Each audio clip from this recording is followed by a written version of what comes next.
अस्सलामु अलैकुम वरहमतुल्लाहि ताला वबरकातुहु नहमदुहु व नुसल्ली अला रसूलिहिल करीम अम्मा बाद फ़क़द क़ाल अल्लाहु ताला फ़ी कलामिहिल क़दीम वल फ़ुरक़ानिल मजीद अऊज़ु बिल्लाहि मिनश शैतानिर रजीम बिस्मिल्लाहिर रहमानिर रहीम वल्लुहा वल्लैलि इज़ा सजा मा वद्दअक रब्बुक वमा क़ला आमन्ना बिल्लाह सदक़ल्लाहु मौलाना अलियुल अलीम अल्लाहुम्मा सल्लि अला सय्यिदिना मुहम्मद तिब्बिल क़ुलूबि व दवाइहा व आफ़ियतिल अब्दानि व शिफ़ाइहा व नूरिल अब्सारि व ज़ियाइहा व अला आलिहि व सहबिहि व सल्लिम. மேலான பெரியோர்களே, சகோதரர்களே, அல்லாஹ்வின் நல்லடியார்களே, குர்ஆனுடைய அந்த கடைசி பாகத்தில் சூரா துஹா இருக்கிறதே, பிரபல்யமான ஒரு சூரா, எல்லோரும் விரும்பி ஓதுகிற சூரா. முற்பகல் மீது சத்தியமாக, இருண்டு விட்ட இரவின் மீது சத்தியமாக, வல்லைலி இதா சஜா மா வத்தஅக ரப்புக வமா களா, உம்முடைய ரப்பு உம்மை கைவிடவும் இல்லை, உம்மை ஒதுக்கிவிடவும் இல்லை என்று அல்லாஹ் சொல்லுகிறான். எதற்காக இந்த வசனத்தை அல்லாஹ் இறக்கினான் என்றால், அருமை பெரியோர்களே, பெருமானார் ரசூலே கரீம் ஸல்லல்லாஹு அலைஹி வஸல்லமுடைய வாழ்க்கையில்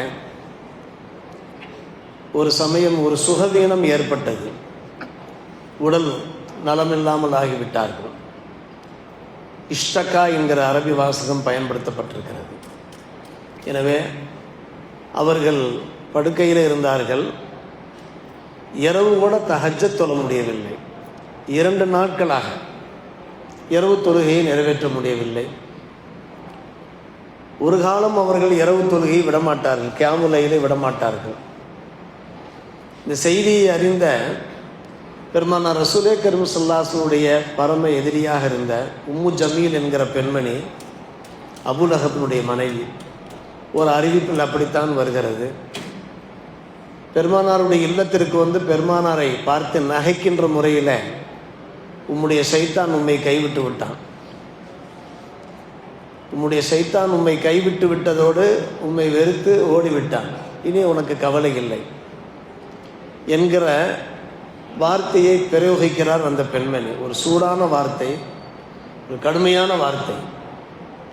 காரணம், அந்த பெண்மணி அல்லாஹ்வை நம்பாதவள், அல்லாஹ்வுடைய திருத்தூதரை ஏற்காதவள். எனவே ஷைத்தானோடு பெருமானார் நட்பு கொண்டிருந்தது போன்று அவள் சித்தரிக்கிறாள். அப்போதுதான் இந்த வசனம் இறங்குகிறது. வல்லுஹா வல்லைலி இதா சஜா மா வத்தஅக ரப்புக வமா களா. முற்பகல் மீது சத்தியமாக, காலையினுடைய முற்பகல் துஹா தொழுகிறோம் அல்லவா, அல்லாஹ் சில படைப்புகள் மீது சத்தியம் பண்ணி அந்த படைப்புகளுடைய மகிமையை நமக்கு விளங்க செய்கிறான். அதே போன்று இருட்டுகின்ற அந்த இரவு இல்லாவிட்டால் நமக்கு மிகவும் சிரமமாக ஆகிவிடுமே. சத்தியமாக அந்த அல்லாஹ் உம்மை கைவிடவும் இல்லை, உம்மை ஒதுக்கிவிடவும் இல்லை, நீங்கள் கவலைப்பட வேண்டாம். அந்த பெண்மணி உங்களை பார்த்து என்ன நையாண்டியாக பேசினாலும், கேலியாக பேசினாலும் அது பற்றி நீங்கள் பொருட்படுத்த வேண்டாம் என்று அல்லாஹ் சொல்கிறான். அருமை சகோதரர்களே, பெரியோர்களே, இந்த வசனத்துடைய தொடர்ச்சியில் சில முக்கியமான தகவல்கள் இடம்பெறுகின்றன. அது என்ன? வலல் ஆஹிரத்து கைருல் லக்க மினல் ஊலா எடுத்த மாத்திரத்தில் மறுமை இருக்கிறதே உங்களுக்கு இம்மையை விட மேலானதாக இருக்கிறது. நமக்கும் அப்படித்தானே? துனியா நமக்கு மேலானதா, மறுமை மேலானதா என்ற கேள்வியை ஒரு மூமினிடத்தில் கேட்டால் உடனே அவர் பதில் சொல்வார், இம்மை என்பது என்றைக்கும் நம்மை விட்டும் போய்விடும், மறுமை தான் நிரந்தர உலகம் என்று. வலல் ஆஹிரத்து கைருல் லக்க மினல் ஊலா, ஆஹிரா மறுமை, ஊலா இம்மை. இது ஒரு விளக்கம். இந்த ஆயத்திற்கு 2 விளக்கங்கள் இருக்கின்றன, தஃப்சீரிலே காணப்படுகிறது. மற்றும் ஒரு விளக்கம் என்ன? உங்களுடைய முந்தைய காலத்தை விட இப்போதைய காலம் இருக்கிறதே, அது உங்களுக்கு மிக மேலானதாக இருக்கிறது, சிறப்பானதாக இருக்கிறது. இப்படி உங்களுடைய எதிரிகள் உங்களை எள்ளி நகையாடுகிற காரணத்தினால் நீங்கள் மனசு கவலைப்பட வேண்டாம், வேதனைப்பட வேண்டாம், இப்படியெல்லாம் பேசுகிறார்களே, நம்மை நோவேனை செய்கிறார்களே என்று நீங்கள் கடந்த காலத்தை நினைத்து பாருங்கள், ஊழாவை நினைத்து பாருங்கள். ஆரம்ப காலத்திலே உங்கள் நிலைமை, குறைஷிகள் உங்களை இம்சித்தார்கள், கல்லால் அடித்தார்கள், உயிருக்கே ஆபத்தை விளைவித்தார்கள், பல வகையிலே நீங்கள் துன்பப்பட்டீர்கள், துயரப்பட்டீர்கள். ஆனால் இப்போது நிலைமை என்ன? உங்களுடைய நிலைமையில நல்ல ஒரு மாற்றங்கள், சீர்திருத்தம் ஏற்பட்டு விட்டதா இல்லையா? அந்த சீர்திருத்தத்தை நாம் தானே தந்தோம். உங்களுக்கு தேவையான சௌரியங்களை நாம் தந்திருக்கிறோமே என்று அல்லாஹ் ஆறுதல் கூறும் முகமாக சொல்லுகிறான். தொடர்ந்து அந்த வசனத்திலே சொல்வான், அலம் எஜிதுக்கு எத்தீமன் ஃபாவா, ஒரு நேரத்தில் நீங்கள் எத்தீமாக இருந்தீர்களே, எத்தீம் தந்தை இல்லாத தனையனாக இருந்தார்கள் பெருமானார், உங்களை நாம் அரவணைத்தோமே. லால்லன் ஃபஹதா, ஒன்றுமே தெரியாமல் இருந்தீர்களே, உங்களுக்கு நாம் பல நல்ல விஷயங்களை நாம் கற்றுக் கொடுத்தோமே. இப்படியே அல்லாஹ் சொல்கிறான், அலம் இஸ்துக்கு எத்தீமன் பாவா ஓ வஜதக்க லால்லன் ஃபஹதா ஓ வஜதக்க ஆயிரன் ஃபஹனா. ஏழையாக இருந்தீர்கள். ஆயில் என்றால் ஏழை. ஒரு வேளை சாப்பாட்டுக்கே சிரமமாக இருந்த நேரத்தில் ஃபஹனா, உங்களுக்கு கினாவை தந்தேனே, ஒரு தேவையான ஒரு வசதியை தந்தேனே, இதை நீங்கள் நினைத்து பாருங்கள் என்று அல்லாஹ் சொல்லுகிறான்.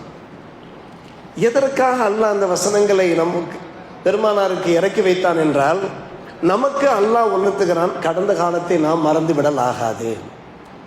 இந்த உலகத்தில் யாரெல்லாம் உச்சத்திற்கு சென்றிருக்கிறார்களோ, முன்னேற்றத்தை அடைந்திருக்கிறார்களோ, மிகப்பெரிய செல்வந்தர்களாக தொழில் அதிபர்களாக திகழ்கிறார்களோ, அவர்களெல்லாம் ஒரு காலத்திலே பசியாக பட்டினியாக கிடந்தவர்கள் தான்.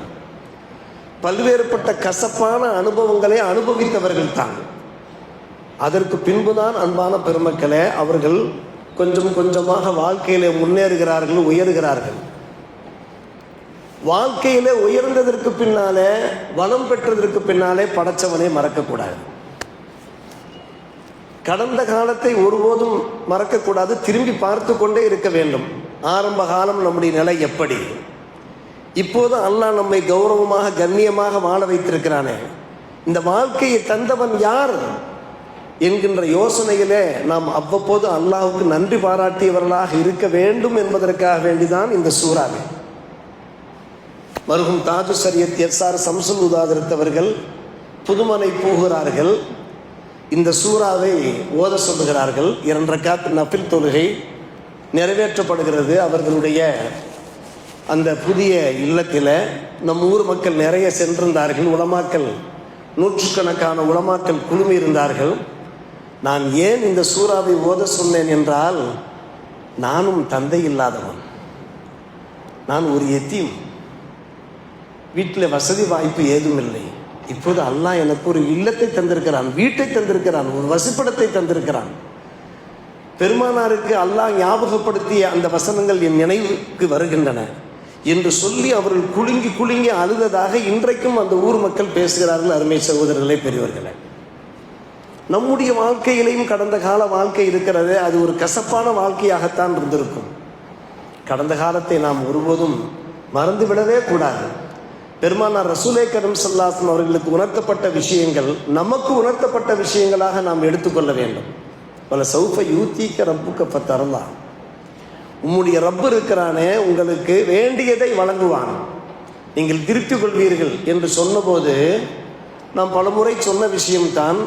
பெருமானார் ரசூலே கரீம் ஸல்லல்லாஹு அலைஹி வஸல்லம் சொன்னார்கள், என்னுடைய உம்மத்திலே ஒருவர் நரகத்தில் இருந்தாலும் நான் திருப்தி கொள்ள மாட்டேன் யா அல்லாஹ் என்று சொன்னபோது, பாருங்கள் நம் மீது எவ்வளவு அளப்பெரும் அன்பு கொண்டிருந்தார்கள் பெருமானார். ஒருவர் நரகத்தில் இருந்தாலும் என் மனசு சாந்தி அடையாது என்று சொன்ன நாயகத்தை பார்த்து அல்லாஹ் சொன்னான், நீங்கள் உங்கள் உம்மத்துக்கு எவ்வளவு வேண்டுமானாலும் சிபாரிசு செய்யுங்கள், அந்த சிபாரிசை நான் ஏற்றுக்கொள்கிறேன் என்று சொன்னான். சிபாரிசு செய்து கொண்டே இருப்பார்கள். மறுமை நாளில் ஒருவர் கூட நரகத்தில் இருக்க மாட்டார்கள், நரகத்தில் இருக்க மாட்டார்கள். பெருமானார் கூறுகிறார்கள், அப்போதுதான் நான் திருப்தி கொண்டேன் என்று சொல்லுவேன். எனக்கு அல்லாஹ் சான்ஸ் கொடுத்து கொண்டே இருப்பான். யாரெல்லாம் களிமா சொன்னார்களோ அவர்கள் குற்ற செயல்கள் காரணமாக நரகத்தில் வீழ்ந்து கிடக்கிறார்கள். அத்தனை பேரும் வெளியாக வேண்டும் யா அல்லாஹ். களிமா சொன்னவர்கள் ஆயிட்ட என்று நான் திரும்ப திரும்ப நான் சிபாரிசு செய்து கொண்டே இருப்பேன். அலி இப்னு அபி தாலிப் ரலியல்லாஹு அன்ஹு அவர்கள் இந்த ஹதீஸை பதிவு செய்திருக்கிறார்கள். அல்லாஹ் அந்த சிபாரிசை ஏற்பான். அன்பு சகோதரர்களே, பெரியவர்களே, எவ்வளோ ஒரு முக்கியமான ஒரு விஷயம். நாம் கடந்த கால வாழ்க்கையை நாம் மறக்கலாகாது. யூசுப் அலைஹிஸ்ஸலாம் வரலாற்றை நாம் கேள்விப்பட்டோமா இல்லையா? அவருடைய அன்பு சகோதரர்கள் வந்து தலை குனிந்து நிற்கிறார்களா இல்லையா? சகோதரர்களை பார்த்து அவர்கள் சங்கடத்திலே ஆழ்த்தவில்லை, வேதனையிலே ஆழ்த்தவில்லை.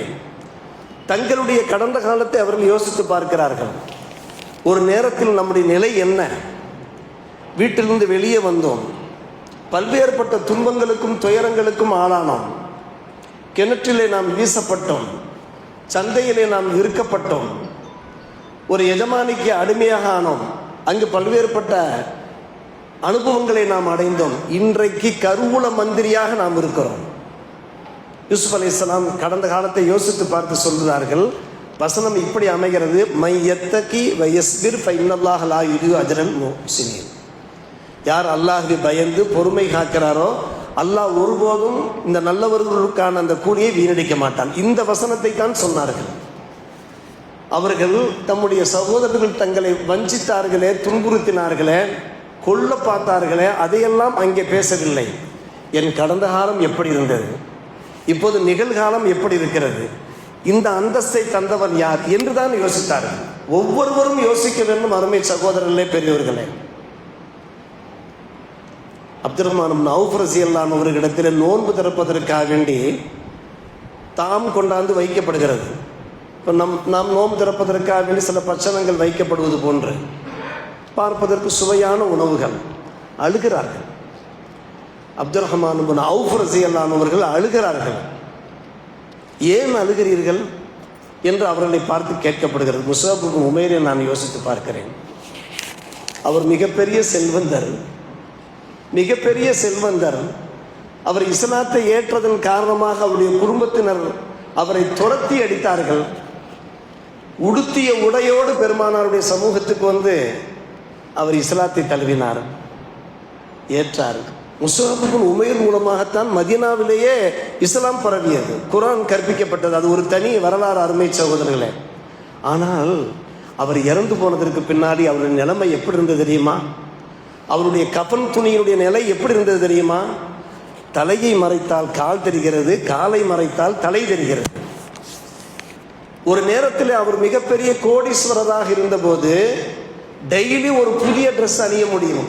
இல்லை, காலையிலே ஒரு ட்ரெஸ், மாலையிலே ஒரு ட்ரெஸ். அந்த அளவுக்கு அவருக்கு வசதி வாய்ப்பு இருந்தது. இஸ்லாத்தை ஏற்றது அவருடைய பெற்றோர், குறிப்பாக தந்தைக்கு பிடிக்காமல் நாம் கேள்விப்பட்டிருப்போம்.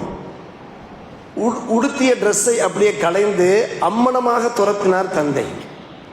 தாய் மனசு கேட்காமல் ஒரு பக்கமாக பதுங்கியிருந்த அந்த முஸ்அப் இப்னு உமைர் மீது ஒரு போர்வை தூக்கி வீசினார்கள், கணவனுக்கு தெரியாமல். அதை உடுத்தி கொண்டுதான் பெருமானார் ரசூலுல்லாஹி ஸல்லல்லாஹு அலைஹி வஸல்லம் சமூகத்திற்கே வந்தார்கள்.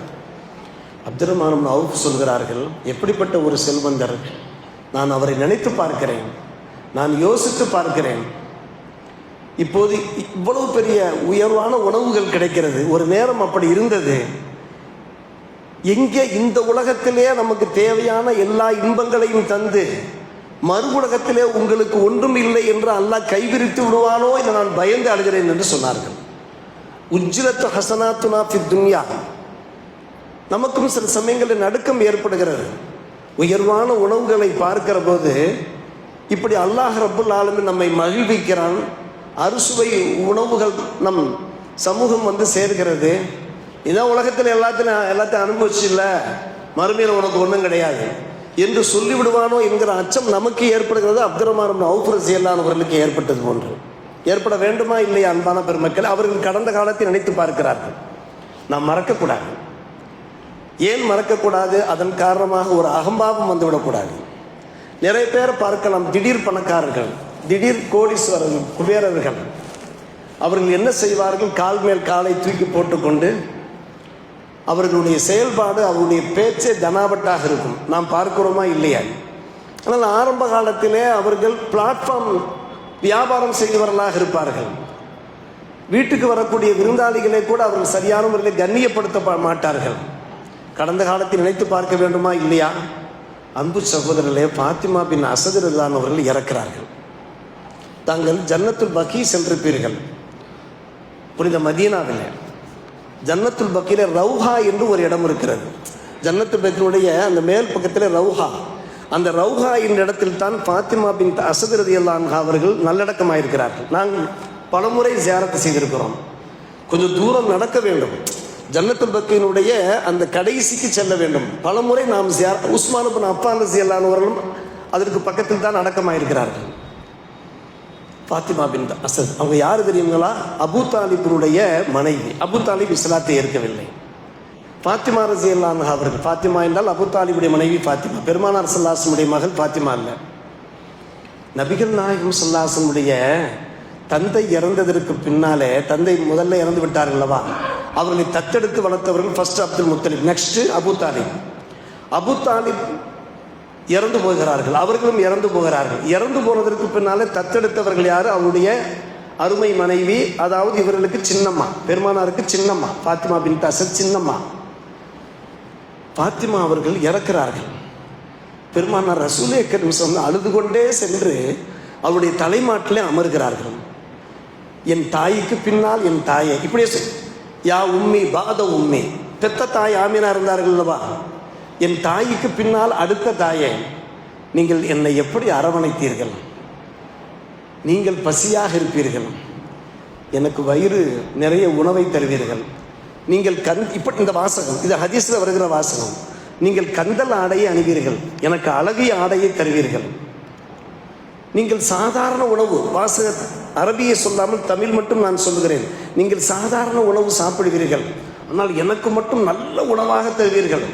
உங்களுக்கு நிறைய பிள்ளைகள், அபூ தாலிபுக்கு பிள்ளைகள் நிறைய இருந்தாலும் என்னை நீங்கள் ஒரு தனி கவனம் செலுத்தினீர்களே, என்னை எவ்வளவு தூரம் நீங்கள் அரவணைத்தீர்கள். இப்போது நீங்கள் அல்லாஹ்வை சென்று அடைந்து விட்டீர்களே, என் அன்பு அம்மாவே, என்னுடைய அன்பு அம்மாவே.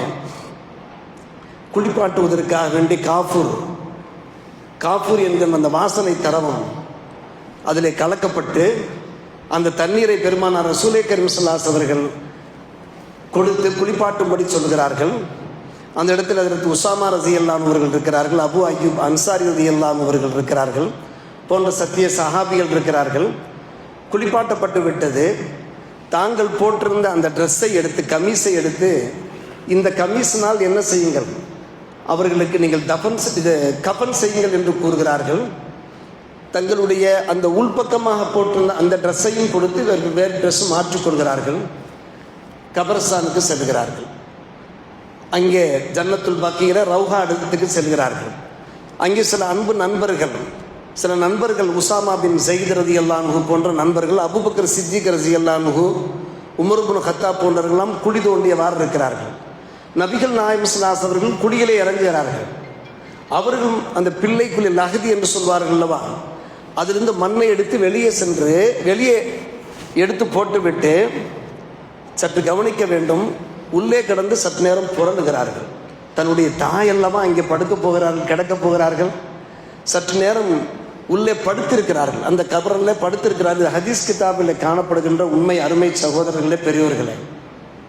பின்பு எல்லோருமாக சேர்ந்து நல்லடக்கம் செய்கிறார்கள்.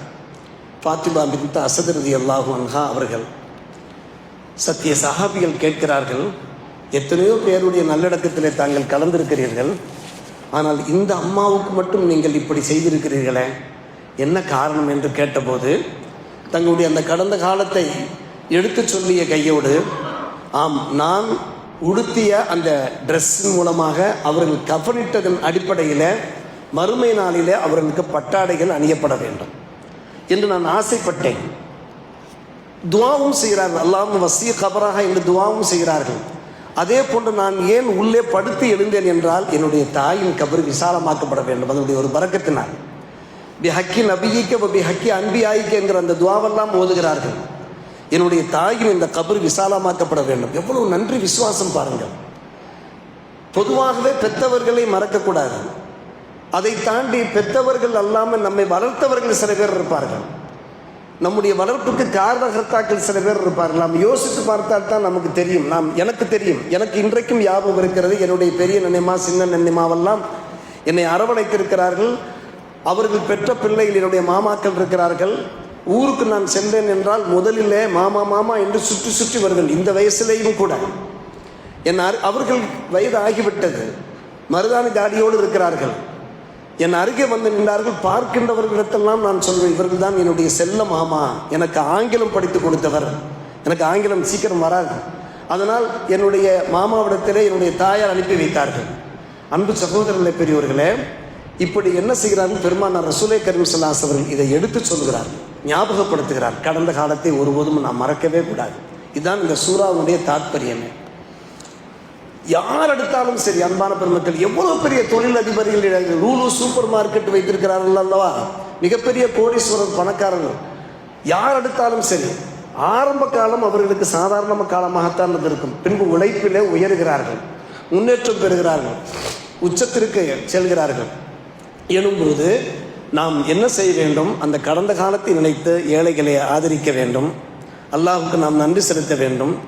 என்றைக்கும் இந்த சூறாவிலே உள்ளது போன்று அம்மாபி நியமத்தை ரப்பிக்க பாதிஸ், அந்த நியமத்துகளை பிறருக்கு நாம் எடுத்து சொல்லி அல்லாஹ் அளித்த அந்த நியமத்துக்கு நாம் நன்றி பாராட்டியவர்களாக இருக்க வேண்டும் என்பதை உணர்த்தும் முகமாகத்தான் இந்த அற்புதமான சூறா அமைந்திருக்கிறது. என்றும் நாம் இந்த சூறாவை நினைவில் கொள்வோம். வல்ல ரஹ்மான் நல்ல சிந்தனை படைத்தவர்களாக நம்மை ஆக்கி அருள்புரிவானாக, இறை அச்சம் உள்ளவர்களாக நம்மை அமைத்து அருள்புரிவானாக. வாஹிர் தாவானா அல்ஹம்துலில்லாஹி ரப்பில் ஆலமீன்.